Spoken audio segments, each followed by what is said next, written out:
Javerim, Javerot, muy buenos días, muy buenas tardes, muy buenas noches. Buenas noches. Roguemos nuevamente por la refugia Shleimá de todos los enfermos y el consuelo de los dolientes provocados por la pandemia o provocados por cualquier otra razón. Permítanme repetiros que os cuidéis. Lamentablemente la pandemia sigue con nosotros de distintas variantes. Esther, por favor, tú querías hacer un pedido. Sí, por Refuah Shleimá, Haya Miriam Bat Hana y Aarón Ben Helen. Repite, por favor, los nombres para que los Javerim los puedan apuntar. Haya Miriam Bat Hana, Aarón Ben Helen. Ok, muchas gracias. Que tengan Refuah Shleimá y que tengamos buenas noticias. Amén, amén. Bueno, Javerim, hoy vamos a hablar de la grandeza del rey David según nuestras fuentes. Nosotros ya hemos visto de cómo nuestros Jajamim en distintos momentos de la historia se relacionan con el Melech David. Hoy vamos a tener un modelo muy interesante que en una segunda lectura nos va a permitir descubrir muy pocas perlas esta vez, pero perlas de todas maneras muy, pero muy interesantes. Nuestros Jajamim nos enseñan que la dignidad de David, que como se mencionó anteriormente era evidente incluso antes que él naciera, se deriva de su conexión única con Dios. En la literatura rabínica, esta relación especial se expresó en varias prácticas que eran comunes en el mundo de los sabios.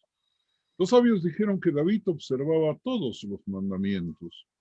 Los sabios también dijeron que Abraham, Isaac y Jacob observaban todos los mandamientos, incluso antes de la dación de la Torá en el monte de Sinaí. Volvemos entonces al rey David. El rey David observaba todos los mandamientos, pero después de la entrega de la Torá, que oraba en cada oportunidad que podía, que David estudiaba desde la Torá hasta el Midrash.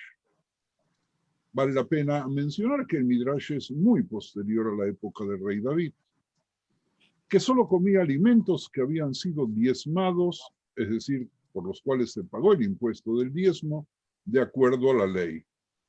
Bueno, eso es bastante normal. Que repartía dinero y regalos para caridad, como lo exige la Torá. Que nunca tomó bienes que no le pertenecían por derecho. Y aquí no determinan si estamos hablando del derecho que tenían los reyes de disponer como una cuestión de necesidad para el país, más que cualquier particular, o si tampoco tomaba objetos que no le pertenecían como si fuese un ciudadano cualquiera. Según los Jajamim, la observancia debe ir de la mano con el estudio constante de la Torá. Obviamente, porque si nosotros no renovamos el estudio de la Torá, no sabemos qué es lo permitido y qué es lo prohibido. Y por lo tanto, en una clara proyección hacia atrás de su erudito ideal, se dice que David estudió las palabras de Dios día y noche. Esta creencia se lleva a un extremo en la siguiente, y a mi gusto muy bella tradición. Así estaba haciendo David, el rey de Israel, reunió congregaciones en Shabbat, grupos de estudiosos, y se sentó y predicó.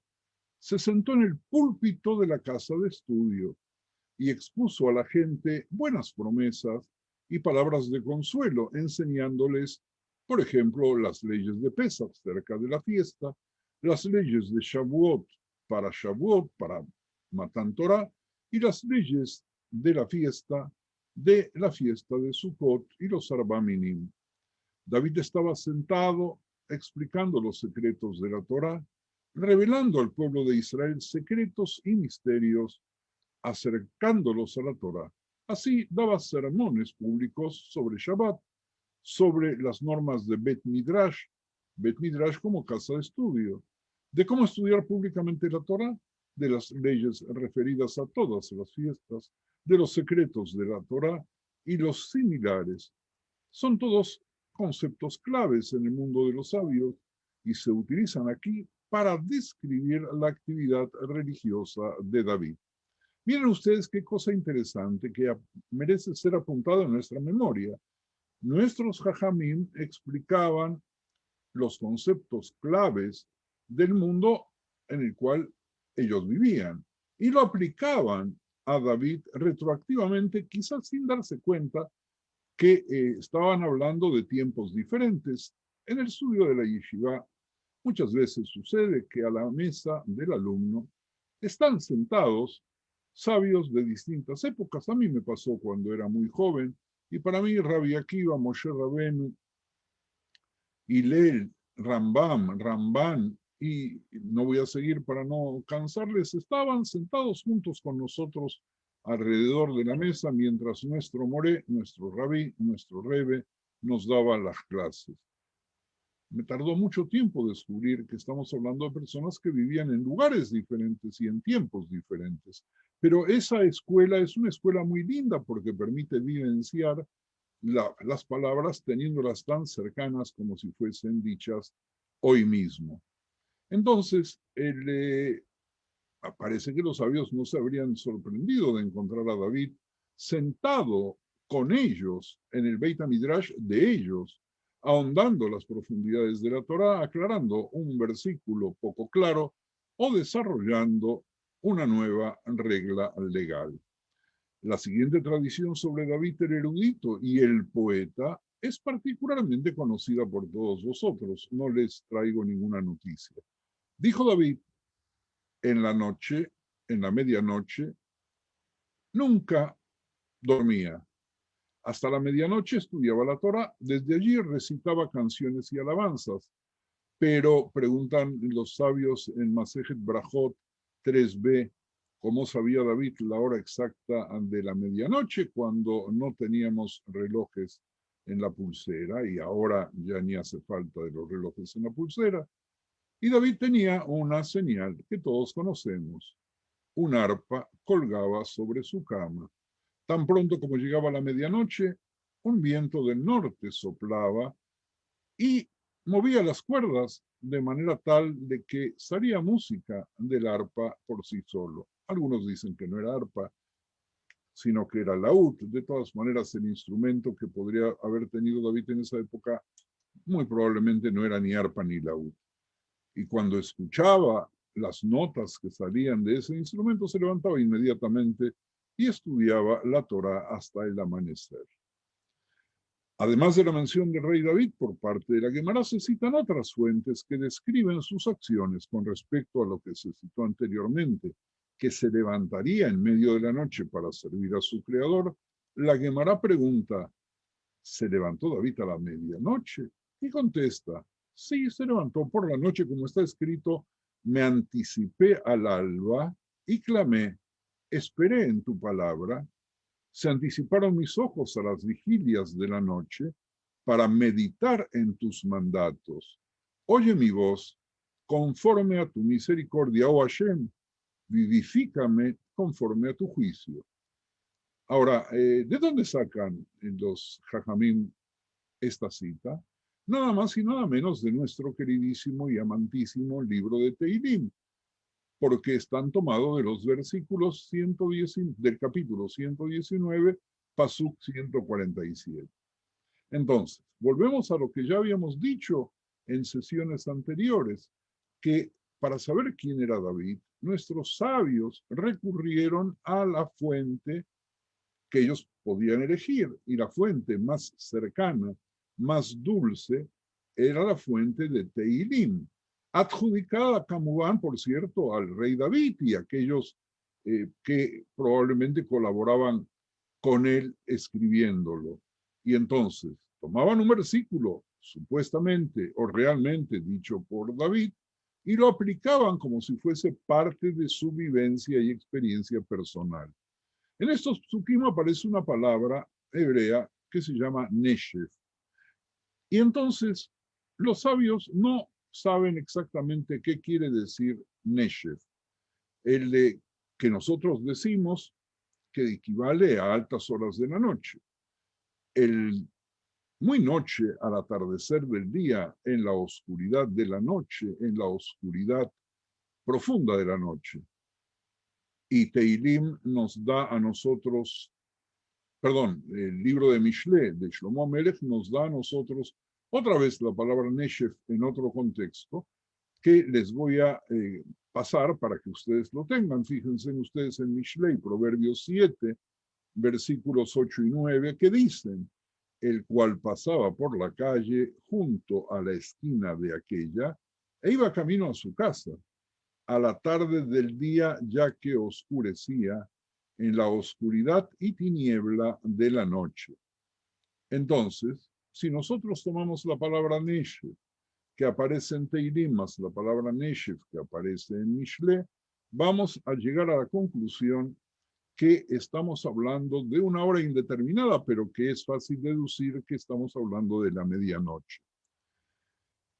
La Gemara sugiere varias formas de resolver las contradicciones que aparecen en los mismos psukim.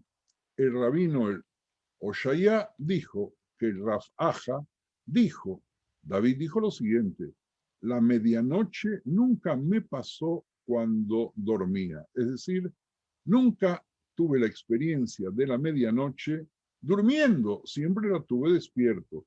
A veces cumplí el versículo, me levanté con el Neshef y lloré, pero siempre al menos cumplí el versículo, a la medianoche me levanto para dar gracias por tus justas leyes. Nosotros probablemente de estos versículos y de esta posición de Rabbi Aja, sacamos la conclusión de incluir una tefilá de medianoche.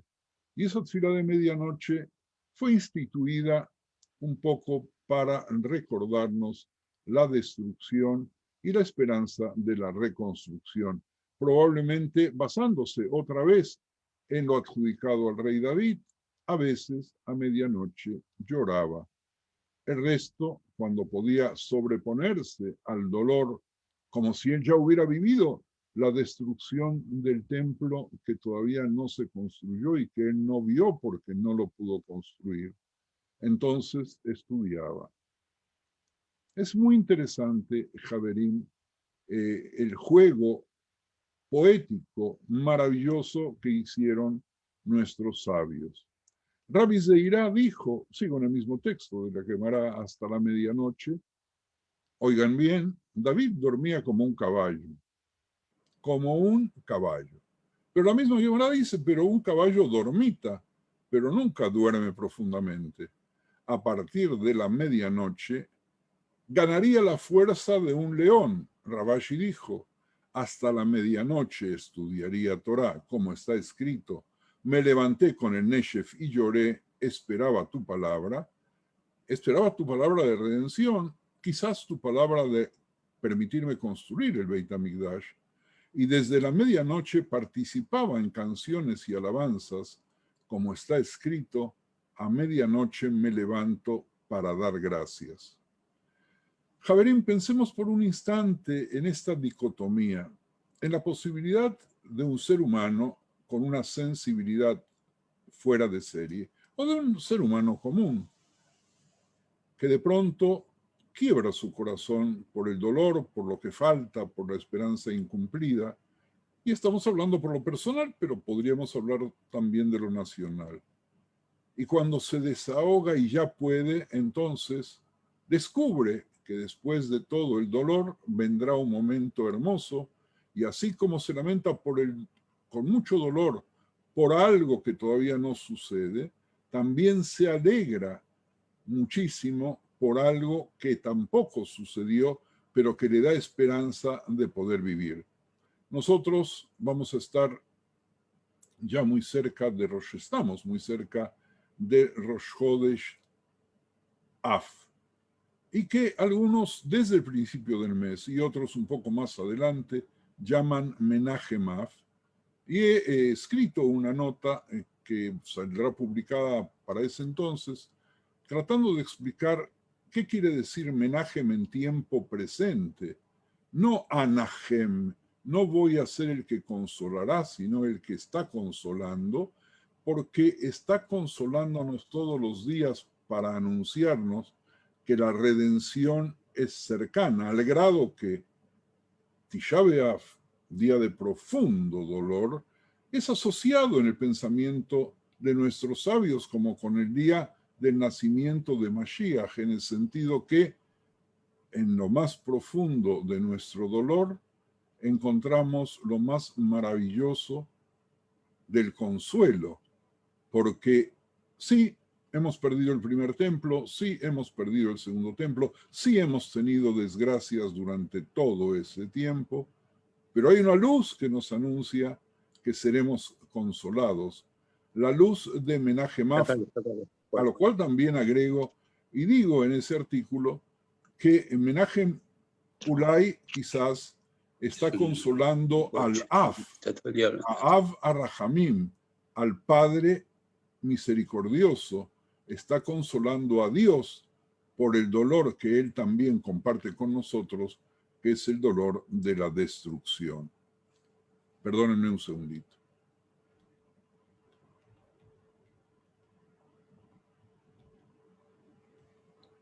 Miren, Javerim, hasta este punto, la discusión que traje se ha basado en el supuesto de que Neshef significa noche. Sin embargo, la Gemara pregunta, ¿Neshef realmente significa noche? No podría ser de otra manera, ¿verdad? Que la Gemara deje pasar una afirmación sin una contrapregunta. ¿Acaso no significa la palabra Neshef mañana? Como está escrito, y David los mató desde el Neshef hasta la tarde del día siguiente. Lean, por favor, el primer libro de Shmuel, capítulo 30, Pasuk 17, que dice textualmente, voy a leerles el 17, 18 y 19, y los hirió David desde aquella mañana hasta la tarde del día siguiente, y no escapó de ellos ninguno, sino 400 jóvenes que montaron sobre los camellos y huyeron.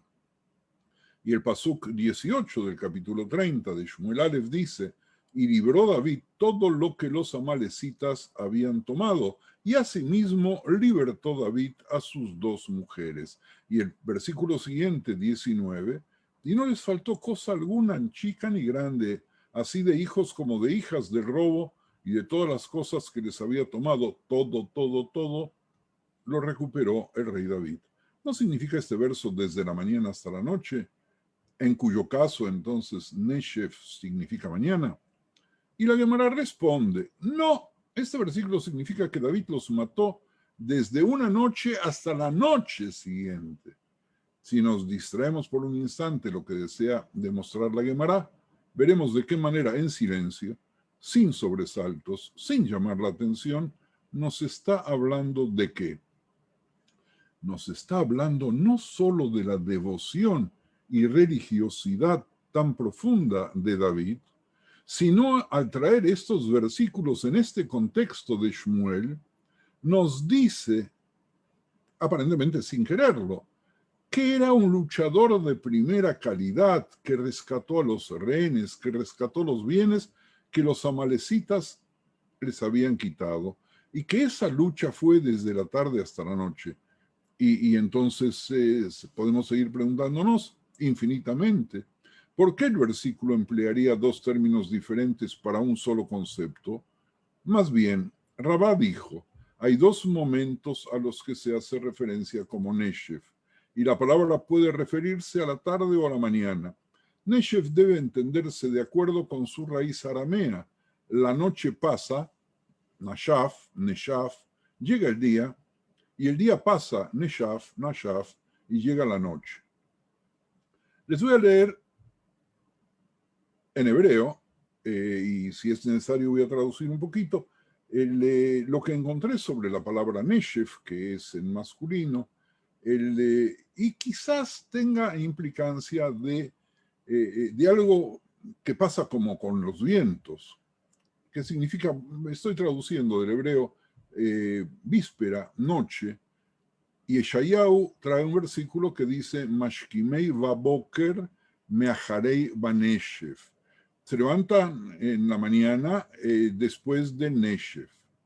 Beneshef Berefiom Beishon Laila Vafeilat, dice el libro de Mishle 7:9, que diciendo el Neshef de la víspera del día, en el blanco del ojo de la noche y en la oscuridad.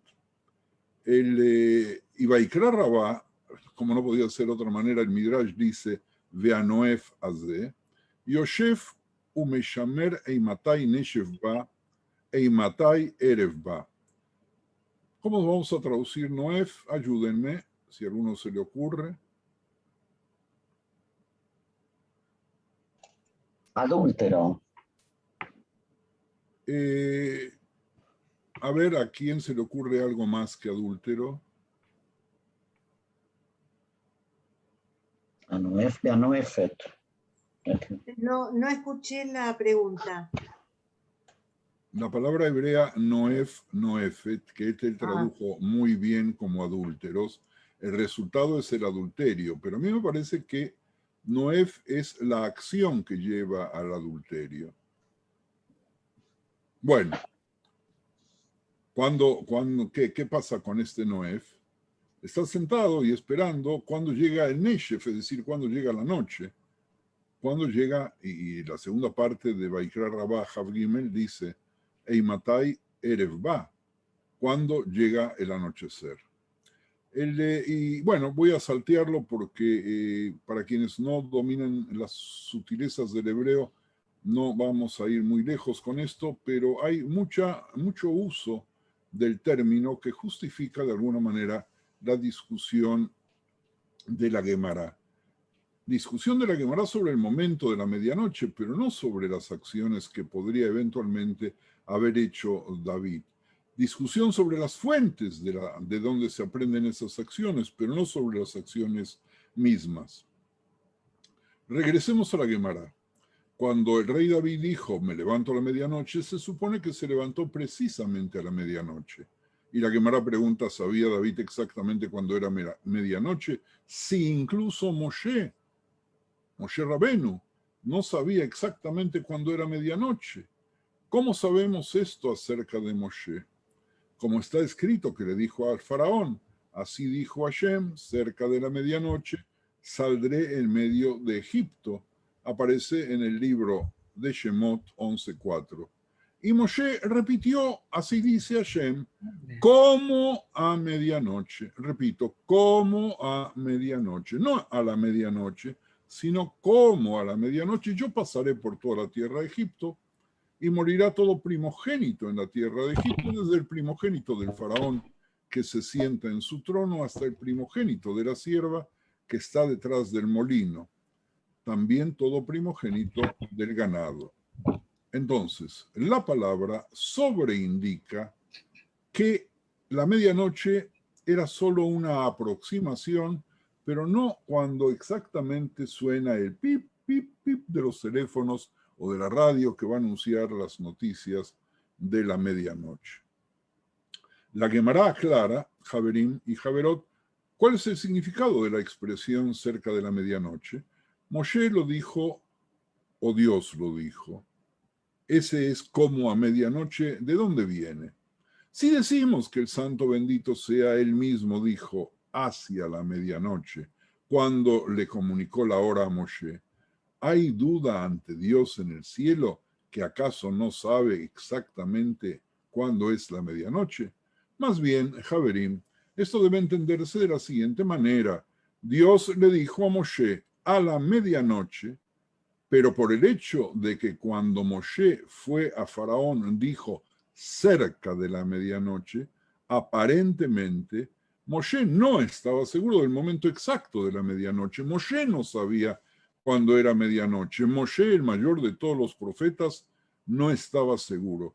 Y entonces tenemos que volver a preguntar, ¿y si Moshe, el más grande de los profetas, no sabía cuándo era la medianoche, acaso David lo sabía? La Gemara Javerim ofrece varias respuestas a esta pregunta. David tenía un cartel que indicaba cuándo era medianoche. Como dijo Rabaja Barbisma, Rabbi Shimon Hasida dijo cuál era el cartel, ¿verdad? Una lira colgaba sobre la cama de David y una vez que llegaba a medianoche el viento del norte venía y hacía que la lira tocara por sí sola. David se levantaba inmediatamente de su cama y estudiaba Torah hacia los primeros rayos del sol. Miren, Javerim, he dado una larga vuelta. Probablemente les pudo haber resultado la vuelta muy tediosa, pero de esta vuelta, sí, tediosa, sí, Javerim, tediosa, no hay ningún problema en reconocerlo. Nosotros aprendemos la dialéctica talmúdica, la forma de ver el detalle, la manera de tratar de encontrar alguna señal, un atisbo que pueda señalar algo que nos permita aprender con mayor exactitud la idea. Y esto es valioso, y eso es un mecanismo que nosotros lamentablemente hemos perdido, que es, vamos más rápido, no tenemos la paciencia de buscar, no tenemos la paciencia de buscar en el diccionario, no tenemos la paciencia de buscar en Google, no tenemos la paciencia de ver si nuestros relojes nos están dando buena hora. Y para nosotros medianoche y semi-medianoche y una hora antes y una hora después, cuando relatamos alguna acción propia, nos da exactamente lo mismo, pero no así en el pensamiento dialéctico de nuestros sabios. Y ahora, ¿qué pasaba cuando se levantaba de la cama y estudiaba Torah y llegaban los primeros rayos del sol? Una vez que llegaba el amanecer, los sabios de Israel ingresaban a su aposento para asesorarlo con respecto a las diversas preocupaciones de la nación y la economía, y le decían: Señor nuestro, Adoní Amelech, Señor nuestro rey, tu nación necesita sustento. ¿Y qué contestaba el rey David?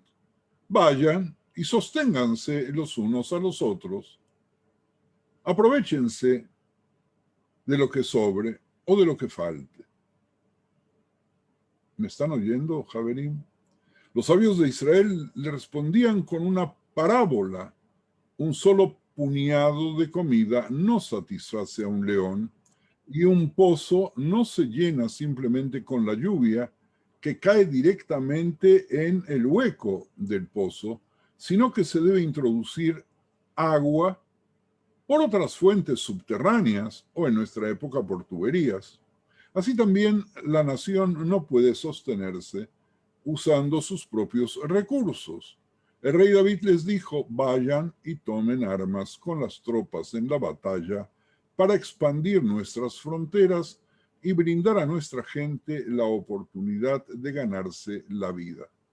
Miren, Javerim, aquí tenemos otra vez una pequeña muestra de cómo nuestros sabios adjudican el pensamiento al rey David y cómo y en qué condiciones él aprobaba salir a la lucha y a la guerra después de que veía que cuando había necesidad, los unos a los otros no eran capaces de satisfacer la necesidad del otro, porque no tenían, porque no querían, porque no eran capaces de compartir, porque no eran capaces de contar con menos.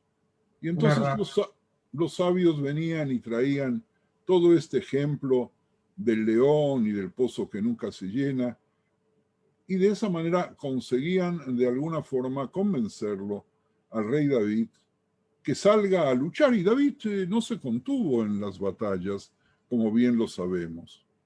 Los sabios buscan inmediatamente el consejo de Ahitófel para determinar si era apropiado o no ir a la guerra en este momento y cómo debían comportarse, y consultan al Sanedrín para recibir la licencia requerida para librar una guerra en estas circunstancias, nos dice Tosefot Rosh.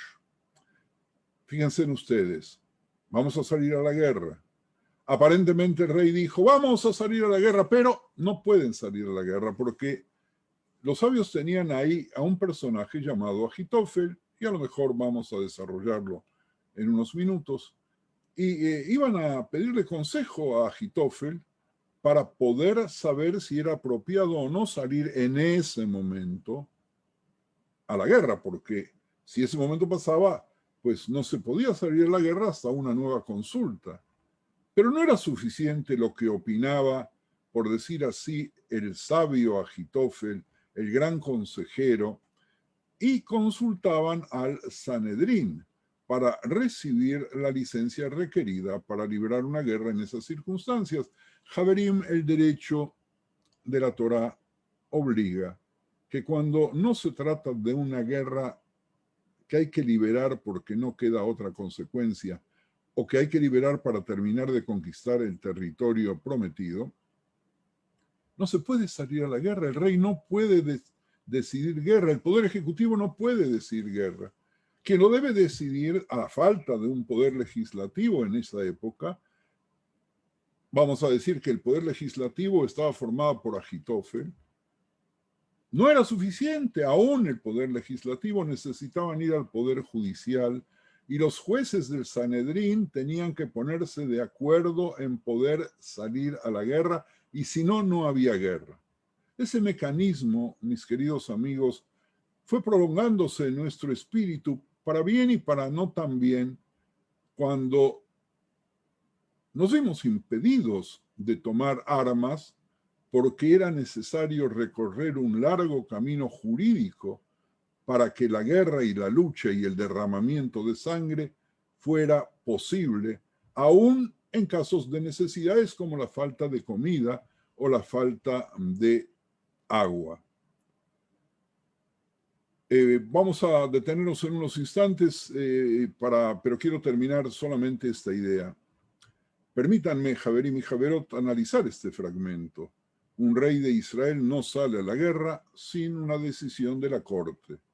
Y preguntaban al Urim Betumim si debían ir a la guerra y si tendrían éxito o no. Y el Urim Betumim, ustedes saben que era la cajita, aparentemente cajita en lenguaje coloquial, de 12 piedras valiosas o semivaliosas, que tenían distintos colores y que cuando había que tomar una decisión trascendental se iba a ver al Cohen y el Urim Betumim iluminaba la respuesta de manera tal de que estaban convencidos de que esa era la posición de Dios.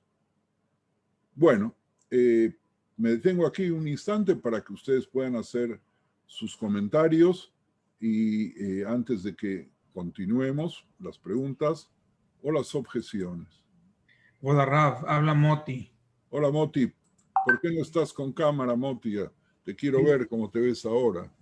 Me veo más viejo, Raf. Te ves muy bien, Baruch Hashem. Y usted también.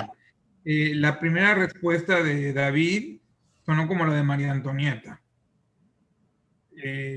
Arréglenselas como puedan. Que el pueblo intercambien bienes entre unos y otros, en fin, ¿no? Coman pasteles. Luego, no me parece muy inteligente que, bueno, vayan a la guerra y traten de conquistar, si no es Milhem Mitzvah, y como usted dice, tienen que ir al poder judicial, ¿no? Para que apruebe y luego al Urim Betumim. A mí me parece que no es muy sabia la respuesta del rey David, por más virtudes y más bondades y más regalos que nos haya dejado el pueblo de Israel. Ese es mi comentario.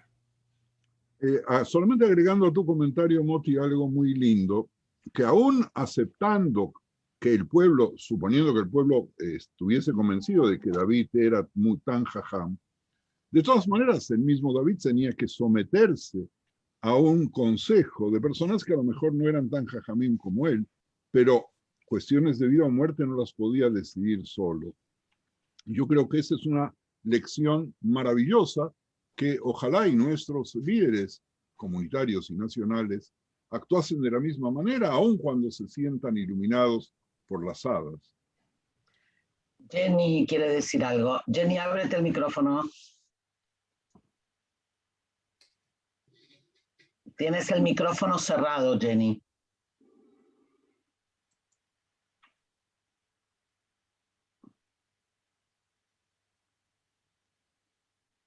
¿Ya? ¿Ya Ahora me sí. oí? Hola, Sí. hola, hola. Sí, Es sí. que no, mi pregunta nada más es que si en ese tiempo existían los Urim Betumim, porque según yo eran nomás de los Kohanim, ¿no? Los tenían nomás los Kohanim en el Bet HaMikdash y todavía no había Bet HaMikdash construido. No, el Urim Betumim aparentemente estaba acompañando a los Yehudim en el Mishkan antes de la construcción del Beit HaMikdash. Pero el Urim y Tumim no son las 12 piedras a las que le preguntaban, Sí, que se prendían. no se prendían, pero iluminaban, sí, pero no necesariamente comenzaron a funcionar en el Beit HaMikdash O sea, sin Bet HaMikdash también había Urim y Tumim. también. Ok, gracias. ¿Puedo preguntar, Rab? ¿Ya preguntaste? Y adelante. No, La Alicia. primera pregunta es si puedes preguntar, ya preguntaste, ahora la segunda. La segunda. No, estaba pensando también por lo que dijo Moti. Si no encierra en realidad más en la respuesta de David un concepto también más amplio, como tú dijiste, el tema de la sabiduría, ¿no? ¿No corresponde también al pueblo hacerse cargo de su necesidad? Pareciese ser de que esa era la primera respuesta. Oigan, ¿ustedes qué quieren? Arréglense, por favor. Tienen la obligación de arreglarse, tienen la obligación de cooperar entre sí. Dentro de la enumeración que hice, figuraba ahí, confórmense con menos, cómprense menos aparatos, cómprense menos pantalones, y bueno, pero no quiero entrar a juzgar más que la muestra. Lo que me interesaba era que ustedes vean la dinámica de gobierno tal cual como nuestros jajamim la ven a partir de la Agadá. Ahora vamos a regresar a Agitofel y vamos a poder entenderlo quizás un poco mejor. ¿Alguien más? Rab, yo solo quería decirle a Jenny que el tema de Urim Betumim, Jenny, aparece por primera vez en Shmot en relación a Aarón ya, ¿ok? A Aarón, así Aarón que Cohen. vale la pena. Sí, Aarón Cohen. Entonces Ok. vale la pena Pero a revisarlos. Shmot Perek 28. Ok, gracias. Perfecto, ya. ¿Podemos Ya. seguir? Sí, toda. Preguntas, comentarios. Shoshana, Yo quería decir Bakasha. algo, ¿puedo? Adelante, Rey. Minuto, está Rosa y está Shoshana. Sí, Bueno, no sé quién es primero. venga. Bueno, voy yo. Es Habla. este mismo Sí. rey David que desobedeció uno de los mandamientos: no desearás a la mujer de tu prójimo, y luego se la quitó y lo mandó matar, no con sus manos, pero lo mandó para que lo mataran. Es este mismo Jochen que todo lo sabe y todo lo puede y manda al pueblo a la guerra. Mandar a la guerra creo que es lo último que un alto mando, un rey tan sabio como nuestro rey David debería de mandar a la gente ir a matar y arréglenselas como puedan. Se me hace rarísimo esa conexión de un hombre con otro. ¿Es el mismo hombre del que estamos hablando? ¿Quieres, vamos a escuchar la segunda pregunta o si quieres, lo que tú me digas, le contesto? Lo que tú desees. Vamos a escuchar la pregunta de Yoshi y después contestas a las dos. ¿Vale? Sí, Yoshi, adelante. Por ahí hay alguna otra persona que quiera contestar, pero con mucho gusto. Adelante. Con respecto al horario, me quedé pensando que así como consultamos a qué hora empieza el Shabbat por la caída del sol y también la medianoche tiene un horario variable, o sea, no era exactamente a las 12. No sé si en la sapiencia del rey David él debería percibir ese cambio en el tiempo, digamos, para saber cuál es la medianoche, que no recuerdo cómo se llama, no es la medianoche Hatzot. de las 12 de... exactamente. Hatzot Alayla. Sí. Es evidente que David no tenía un stopper y que yo he dicho más de una vez en mi Beta Knesset a aquellos que están muy preocupados porque nos atrasamos y no llegamos a decir Shema Israel a horario, o porque es temprano, porque es tarde, y me pregunto si Boré Olam está en su sillón con un cronómetro para ver si decimos el Shema un minuto antes o un minuto después. La pregunta que hizo Rosa Engelmayer es una pregunta fundamental que se presenta prácticamente en cada una de nuestras reuniones, cuando hemos visto que hay dos David. Como hay dos Yerachmiel y como hay dos Reisli, y como hay dos en cada uno de nosotros, dos personajes que conviven, uno bondadoso aparentemente y uno perverso, y de cómo nuestros Jajamim tomaron distintas fuentes cuando querían demostrar de que David no se comportaba bien, fuentes que no ocultaron, que me parece gigantesco y maravilloso que así haya sido, porque bien se pudo haber censurado una gran parte de las escrituras y se terminaba el problema, nosotros ni nos hubiéramos dado cuenta, no hubiéramos sabido. Y el otro, como el que hoy en particular estamos viendo, que es un piadoso y bondadoso. Una persona puede ser una cosa y arrepentirse y convertirse en la otra. Puede ser una persona muy buena y echarse a perder y convertirse en la otra. Puede hacer el bien y puede hacer el mal simultáneamente. Lo importante es que nosotros podamos elegir a partir de considerar al rey David como un ser humano. Y sí, es muy chocante poder concebir. Ya que voy a hablar yo. Es muy chocante poder concebir que en una misma persona haya hecho acciones tan criticables y esa misma persona al mismo tiempo haya hecho acciones muy elogiosas.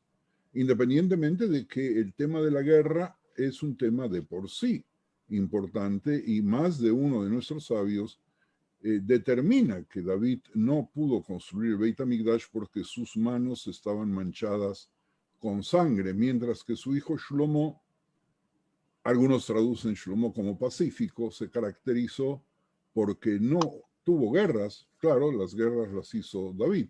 Y entonces, aun cuando sus méritos fueron menores quizás que los de su padre, pudo construir el Beit HaMikdash, que tampoco duró mucho, porque también allí hubieron errores, pero no estamos estudiando ahora a Shlomo, sino a su padre. Sí, Shlomo quería preguntar o decir algo. Sí, primero con el permiso del Rab, y muy suavemente, las guerras se pueden interpretar de dos maneras. Una es cuando quiero ir a conquistar, quiero ir a atacar, quiero ir a conseguir para mí.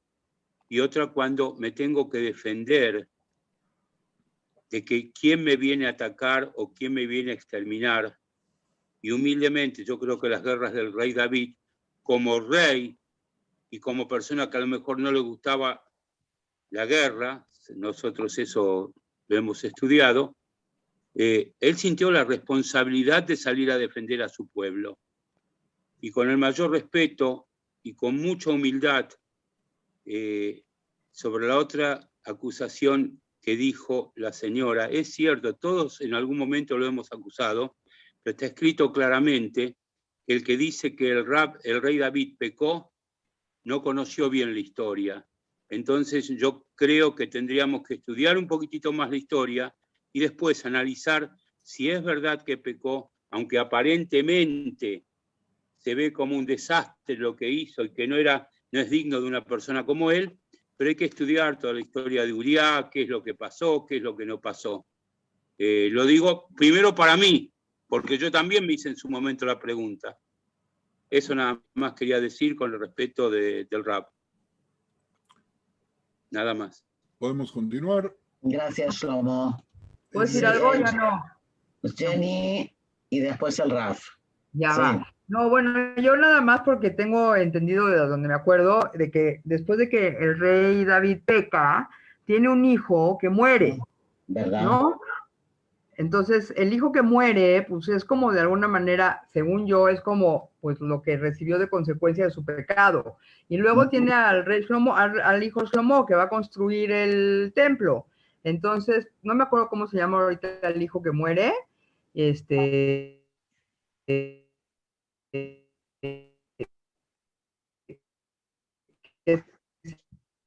con él y Bathsheba, pero bueno, él no las puede construir porque tiene las manos sucias de sangre, pero no por eso deja de ser el gran rey David, porque además pues expió con la muerte de su hijo, o sea, resultado de su relación con Bathsheba. Eso. Jenny y Javerim y Javerot, el pensar que la muerte de un hijo compensa los pecados del padre no es un pensamiento judío.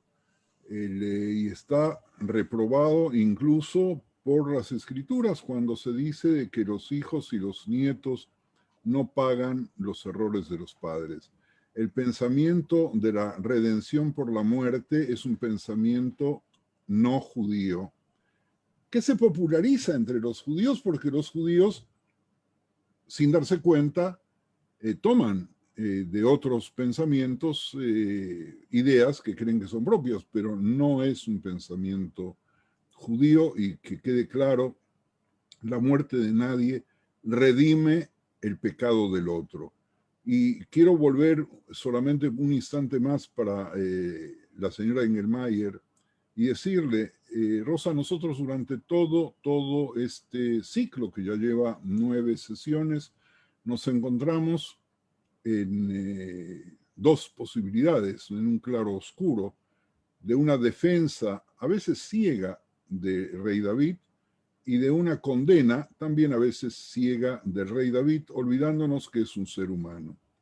A Shlomo le digo, mi querido Shlomo, cuando el Talmud dice que quien dice que David hizo tal y tal cosa está equivocado o no sabe, esa frase la tenemos que entender, y la tenemos que entender también en sí, porque no es nuestra tendencia ocultar los errores, sino elaborar la comprensión de la situación personal, histórica, psicológica, sociológica, por la cual se atravesó. Y lo más importante es qué es lo que quieren las escrituras sagradas, enseñarnos a través de ese relato. Y si nosotros queremos aprender algo, tenemos mucho que aprender de David, y tenemos que aprender también de aquellas cosas que hizo mal y no tener problema en poder analizarlas.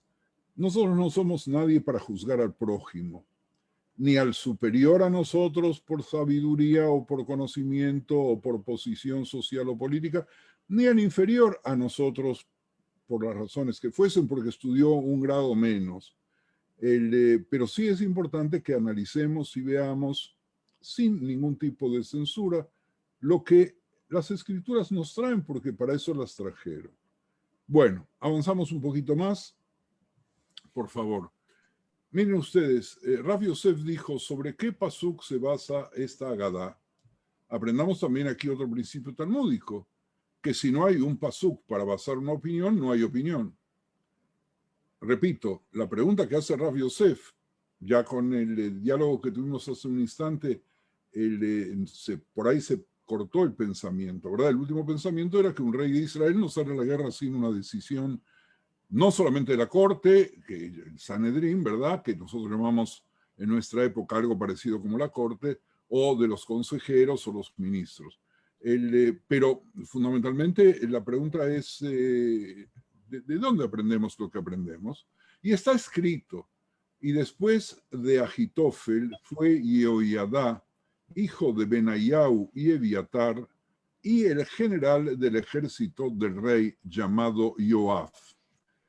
Eso aparece en el primer libro de Divrei Hayamim 27:34. Repito, Divrei Hayamim 1, 27:34. Los individuos nombrados en este versículo se corresponden con los roles en la Agadá de la siguiente manera. Ahitofel es el consejero cuyo consejo buscaron primero con respecto a ir a la guerra, y por eso dice, ahora el consejo de Ahitofel, que aconsejó en aquellos días, que era como un hombre que indagaba en la palabra de Dios.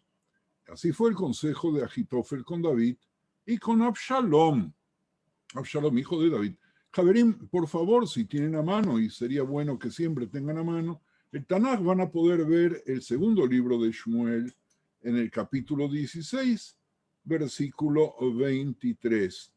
Repito, ahora el consejo de Agitofel que aconsejó en aquellos días era como un hombre que indagaba o que indaga en la palabra de Dios. Así fue el consejo de Agitofel con David y con Absalom. Es decir, de que el pasuk le adjudica a Agitofel no el hecho de que él fuese sabio, sino que él podía interpretar la palabra divina. Esta hermosa tradición que estamos viendo, que recurre a la lima o recurre al arpa, combina el estudio de la Torá con otro tema con el que David estaba fuertemente asociado, que era tocar música. Era músico, Javerim, era poeta y era músico, cantaba y alababa. Era una expansión de la tradición bíblica que describe a David, el dulce salmista de Israel. Vean ustedes el segundo libro de Shmuel 23:1. Para los sabios, David es el autor de todo el libro de los Teilim, ya que todas las alabanzas que se declaran en el libro de los Teilim, David las pronunció todas. Eso aparece en el Talmud babilónico en Psahim 117b. Repito, Psahim 117b. Sin embargo, nosotros sabemos que hay muchos capítulos de Teilim que tienen nombre de autor. Y entonces vamos a decir, sí, siguiendo lo que dice la Gemara en Psahim, David las dijo, pero las recogió alguien que le puso su nombre. La Gemara analiza las fórmulas de otras oraciones. Rabá ben Sheila dijo, la oración que describe la futura restauración del reinado de Israel concluye aquel que hace florecer el cuerno de la salvación, mientras que la bendición que recitamos después de la lectura del Haftará en Shabbat o en fiestas, la Haftará, que es la porción de los profetas que leemos después de la lectura del Pentateuco, de los capítulos pertinentes, también concluye Maguen David, el escudo de David. Incidentalmente, la Gemara cita la promesa que Dios le hizo a David a través del profeta Natán, y te daré un gran nombre, como los nombres de los grandes en la tierra, dice el segundo libro de Shmuel 7:9, y he estado contigo en todo cuanto has andado, y delante de ti he destruido a todos tus enemigos, y te he dado nombre grande, como el nombre de los grandes que hay en la tierra. Rav Yosef enseña, ese es el significado de la frase, como los nombres de los grandes. Los judíos van a decir en el futuro, Maguen David, así como dicen Maguen Abraham. Rabbi Shimon Bar Lakish dijo con respecto a la bendición de Abraham por parte de Dios, y haré de ti una gran nación y te bendeciré y engrandeceré tu nombre y serás una bendición, de Bereishit 12:2. Lo siguiente, y haré de ti una gran nación, esto se cumple en la apertura de la primera braja de la Midá, como dicen los Yehudim, Elokei Abraham, Dios de Abraham, y te bendeciré. Esto se cumple cuando dicen Dios de Yitzhak, ya que es una bendición para un padre cuando se eterniza en nombre de su hijo. Y engrandeceré tu nombre. Esto se cumple cuando dicen Dios de Jacob. Miren ustedes la posición de Rabbi Shimon ben Lakish, que trata de hacer un paralelo entre las bendiciones que corresponden a David y a la de los Avot. También se puede decir que David fue considerado el fundador del devocionario. El devocionario es una palabra que a mí me gusta usar en lugar de Sidur, cuando hablo en español. El libro de oraciones judío, donde están las devociones, que incluye, como ustedes bien saben, muchos capítulos de los Teilim. Cuando nosotros hacemos cualquier tefilá, estamos diciendo a veces más de la mitad textos adjudicados al rey David. De hecho, es una tradición común, incluso hoy, recitar los Teilim en momentos de tristeza, en momentos de alegría, en público y en privado, y ahora también en las cadenas. A pesar de todo esto, insiste el Midrash, David nunca fue vanidoso. Acuérdense que hoy estamos viendo las partes del ángulo positivo. Ni su conocimiento de la Torá y sus victorias militares, ni su poesía, ni su riqueza le hicieron olvidar a su creador. Está escrito, Shira Ma'alot de David, oh Señor, no se enaltece mi corazón. Oh Señor, no se ha envanecido mi corazón, ni mis hijos, ni mis ojos se han enaltecido, ni he andado en pos de grandezas, ni en pos de cosas demasiado sublimes para mí. Pueden seguirme en Teilim 131, ahora en el Pasuk 2. En verdad me he comportado y he acallado mi alma como un niño destetado de su madre. Como un niño destetado está mi alma. Cuando Shmuel me ungió, mis ojos no se elevan demasiado. Cuando maté a Goliat, o demasiado maravilloso para mí, cuando me devolvieron a mi trono, pero he calmado y aquietado mi alma se humilla. En otra tradición, sin embargo, David parece estar elogiándose a sí mismo. De hecho, esta es una forma literaria de hablar que realmente revela algunas de las características de David. Así habló David ante el santo bendito sea, Señor del mundo, no soy piadoso. Todos los melajim de Oriente y Occidente duermen hasta la tercera hora del día. Melajim. Pero yo a medianoche me levanto para darte gracias, dice Teilim 119, 62. A medianoche me levanto para alabarte por tus justos juicios. Melajim son reyes, malajim son ángeles. No hay que confundir cuando nosotros leemos esta parte de los Teilim. Compañero, soy yo de todos los que me temen y guardan tus mandamientos. De tu misericordia, oh Hashem, está llena la tierra. Enséñame tus estatutos.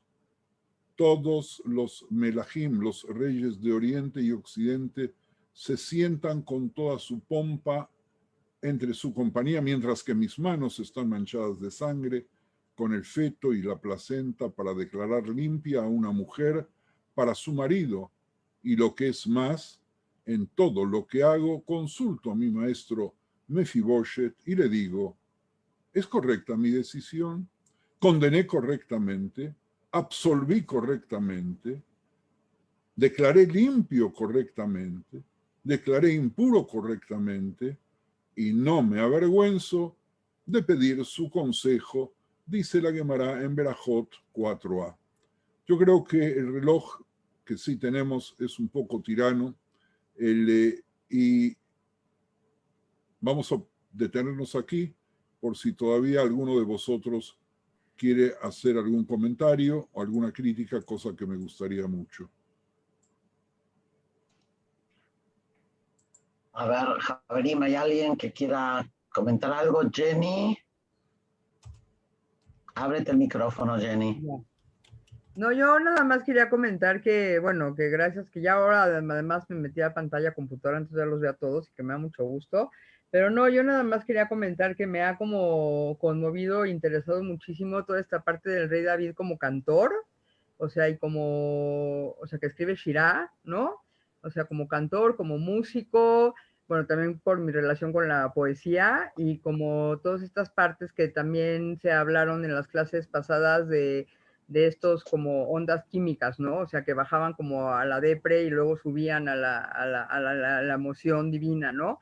Entonces, para mí ha sido como muy enriquecedor ver todo esto y como el rescate, o sea, como el rescate en el mundo rabínico, digamos, o sea, de la importancia de la poesía, o sea, bueno, yo porque escribo poesía judía, no tal vez por eso, pero como que eso se ha desvalorizado en la época actual, sobre todo en algunas ramas o sea, como del pensamiento judaico ortodoxo, y como que la Shirah, pues es lo que está toda la Biblia llena de Shirah, ¿no? Y de escritos y de todo. Entonces, para mí ha sido muy valioso para mí, o sea, como poeta y como escritora y como todo eso. Y pues ya, y nada más la pregunta de cómo se hace la revaloración de esta Shirah en el mundo, o sea, en un mundo de talmúdicos, ¿no? O sea, de gente que está en el Talmud y que está en ese rollo y que pues no le va a entrar a la Shirah, ¿no? Como ustedes, ¿no? Como Yerahmiel Yetel, que sí le entren. Ya. Yo creo que Hola, buenas tardes a todas y todos.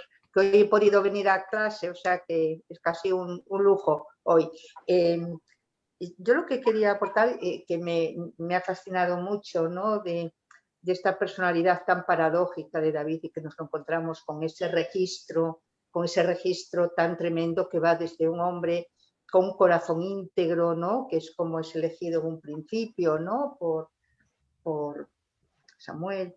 Era un pastor, era un niño, o sea, ese niño que después se hace anciano, que tiene una biografía complejísima, de muchos aspectos, ¿no? Y a mí lo que me interesa precisamente es esta complejidad de toda su personalidad, todo ese registro, es un registro tan inmenso que evidentemente algún defecto hay que encontrarle, porque es la manera también de no caer en una inflación del propio personaje, ¿no? Es un gran guerrero y es esto. Y por otro lado, lo que dice Jenny, ¿no? Que es que me parece fascinante, y ojalá hoy tuviéramos representantes políticos, ¿no? Que pudieran ser poetas y pudieran ser músicos y pudieran cantar o emocionarse o inclusive pedir disculpas, porque también David en su Teilín hay momentos, ¿no? Que también pide como una clemencia también, ¿no? O sea, que también se da cuenta de los errores. Y nada, simplemente decir que yo creo que el tener un personaje que tenía una lira colgada de su cama, ¿no? A mí me parece, la verdad, que tiernísimo. Evidentemente está ese episodio, ¿no? De su historia de amor con Batseba, ¿no? Que quizás también en esas pasiones de ese hombre que, bueno, pues que se va también a un lugar también oscuro para llevar a cabo su pasión, ¿no? Es decir, donde tocamos la pasión, tocamos un ángulo muy oscuro en nuestra personalidad, ¿no? No sé, yo lo reivindico también en ese lado que estás diciendo, ¿no? De la poesía y del canto. Ojalá los gobernantes del mundo los pudiéramos ver también bajo ese aspecto, ¿no? Gracias, Malka. Gracias, Jenny. Raf. Muy buenas noches, muchísimas gracias. Bueno, este cierre abrupto es simplemente por la dictadura del reloj, pero creo que quiero rescatar lo que Malka planteó en el claro oscuro que cada uno de nosotros también tiene.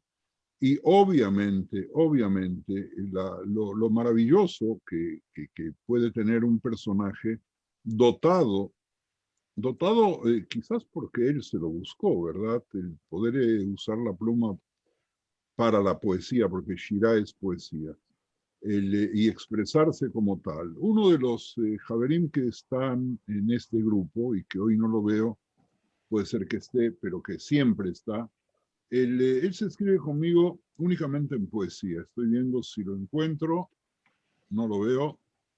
¿Tú lo ves? Tienes varios amigos poetas, así que no sé de qué. No es lo mismo, no es lo mismo, amigo poeta, que alguien que escribe todo en poesía. Y expresa, incluso cuando come algún bife sabroso, porque nació en Argentina, aunque vive en Israel. No está. No está. Mejor, podemos hablar de él. Entonces, por ahí te está viendo en el Facebook, no sé, acuérdate que estamos transmitiendo.